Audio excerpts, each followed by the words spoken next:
नमस्कार, हेरिटेज दर्पण गाथा राजस्थान में आपका हार्दिक स्वागत है। मैं हूं पूजा सिंह। जैसा कि दर्शकों आपको पता है, सावन का महीना आ गया है और सावन के महीने में आपके लिए एक विशेष एपिसोड लेकर आया है हेरिटेज दर्पण कि क्या खासियत है इस राजस्थान में सावन के महीने में, किस तरीके का मनोरंजन होता है, किस तरीके से नव वर वधू एक दूसरे से मिल नहीं सकते, किस प्रकार का बिछोह होता है। ये जानकारी देंगे हमारे साथ है राजस्थान पत्रिका के वरिष्ठ पत्रकार एवं इतिहास के गाथा। सर, आप हमें बताएंगे कि ये सावन का विशेष जो उत्साहित भरा जो ये माहौल है, इसके बारे में। राजस्थान में सावन के महीने की छटाई अलग है। अरावली की पर्वत श्रृंखलाएं चारों ओर से हरियाली की चादर ओढ़ लेती है। लोगों के चेहरे चमक उठते हैं और खुशी का वातावरण पैदा हो जाता है। अब के तो खुशी इस बात की है कि पहले सावन के दिन सोमवार था और सोमवार के दिन ही जयपुर में और राजस्थान के अधिकांश हिस्सों में बरसात और इंद्रदेव ने बरसकर खुशी की बौछारें कर दी। लोगों का मन मयूर हो उठा, खिल उठा लोगों का मन। ऐसा ही है ये सावन। सावन के महीने का मिजाज प्रकृति की छटा से सरोबार रहने वाला है। ये है जिसमें तीज का त्यौहार होता है, तीज का मेला भरता है, ललनाएं झूला झूलती है। आज की कई महिलाएं तो पति का नाम लेने लगी है, लेकिन राजस्थान की सांस्कृतिक परंपरा में अधिकांश महिलाएं ऐसी है जो आज भी अपने पति का नाम नहीं लेती। सावन के झूले लग जाते बागों में। शाम को घर का काम करने के बाद में सारी महिलाएं और ललनाएं सज धज कर, जेवरात पहनकर और खुशी से नाचती हुई, छम छम करती हुई जब वो झूले झूलने के लिए जाती थी और वो झूले पर बैठती और जो उसको झोंटा मारते झूले का, और वो जब ऊंचाइयों पर पहुंचने लगती ललना झूलती हुई, तब फिर पीछे से उसकी सखियां खिलखिला कर हंसती और ये कहती, बता थारा धनी को नाम काहींच है, यानी तेरे पति का नाम बताओ। और वो ज़माना ऐसा था जिसमें पति का नाम लेना बड़ा मुश्किल था किसी औरत के लिए। तब फिर वो नहीं बोलती अपने पति का नाम, तो फिर वो पेड़ की एक हरी डाली को तोड़ती सखिया और फिर उस झूलती हुई महिला के पीछे उससे चोट मारती और कहती कि बता तेरे धनी का नाम क्या है, बता तेरे पति का नाम क्या है। तब वो फिर सीधे नाम नहीं लेकर ये कहती थी, डिब्बी में डिब्बी और डिब्बी में जीरो और बाबूलाल जी से हमारा हीरो। इस तरह से पदों के माध्यम से वो अपने पति का नाम लेती थी। जिस युवती का विवाह सावन लगने के पहले हो जाता, उसे विवाह के बाद के पहले सावन में ससुराल में अपने पति के बजाय पीहर में रहना पड़ता था। पिता माता के संग उसे रहना पड़ता था और अपने प्रियतम का बिछोह सहना पड़ता। इधर उसके पति को भी सावन के पूरे महीने में नवविवाहिता पत्नी के बिना रहना पड़ता था। आज भी रहते हैं कई लोग राजस्थान में, ठीक है, परंपराएं थोड़ी कम हो रही है, लेकिन आज भी अधिकांश घरों में जब भी सावन लगता है और जिनकी शादी सावन के पहले हुई है, उस बहू को वो लोग उसके पीहर में भेजने का प्रबंध करते हैं और सावन लगने के पहले ही उसे पीहर भेज दिया जाता है।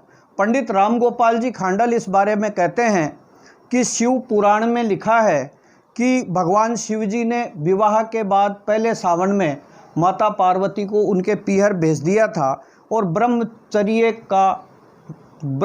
धारण कर लिया था। जयपुर की राजमाता गायत्री देवी ने अपनी पुस्तक में लिखा है कि सावन में जनाना जो महल थे उनके रावड़ों में विशेष उत्साह का माहौल रहता। मणों मेहंदी ओटी जाती, वो भी कम पड़ जाती थी। इतनी महिलाएं जनानी डोडी में रहती थी। कितना सुंदर सुखद माहौल होता था उस ज़माने में। महफिलें सजती थी। जिस दिन तीज की सवारी निकलती, उस दिन जनाना सरदारों की महफिल सजती थी और उस महफिल में नृत्यांगनाएं एक से एक तरह के नायाब सांस्कृतिक कार्यक्रम प्रस्तुत करके और रिझाती थी।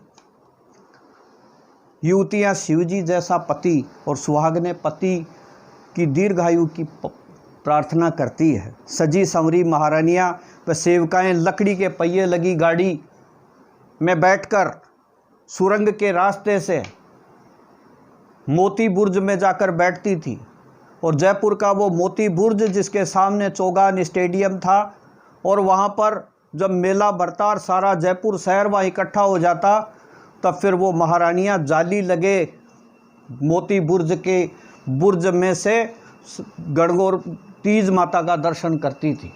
गणगौर पे भी ऐसे ही होता है, तीज माता का दर्शन करती थी और तीज के पहले दिन लाल और दूसरे दिन हरे, 2 दिन का त्यौहार होता है तीज का। वैसे तो 3 दिन का होता है, पहले दिन सिंजारा होता है, दूसरे दिन तीज और फिर तीसरे दिन बूढ़ी तीज के नाम से उसको कहा जाता है। तीज के पहले दिन लहरिया भी ओढ़ने का है। तरह तरह के लहरिए पहनकर महिलाएं पूरे सावन के महीने में उत्साह के साथ में रहती है। रियासतों में मुख्य त्यौहार कोई ज़माने में तीज और गणगौर का ही हुआ करता था। सभी दरबारियों को पोशाकें दी जाती, सम्मान दिया जाता।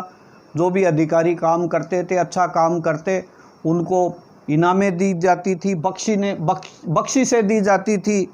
सुहागने सावन में अपने प्रवासी पति जो बाहर रहता है पति, उससे मिलने की आशा करती और कहती, सावन आयो साहिबा बरसण लाग्यो में भीगी पाग पधारशो जद जानुली नेह।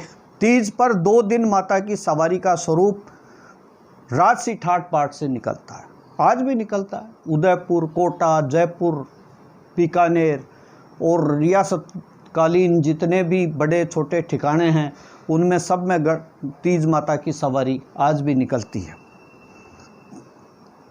भगवान शिव की कठोर तपस्या के बाद माता पार्वती को पति शिवजी मिले थे। कुमारियाँ पार्वती का पूजन करके शिवजी जैसा पति प्राप्त करने की कामना करती है।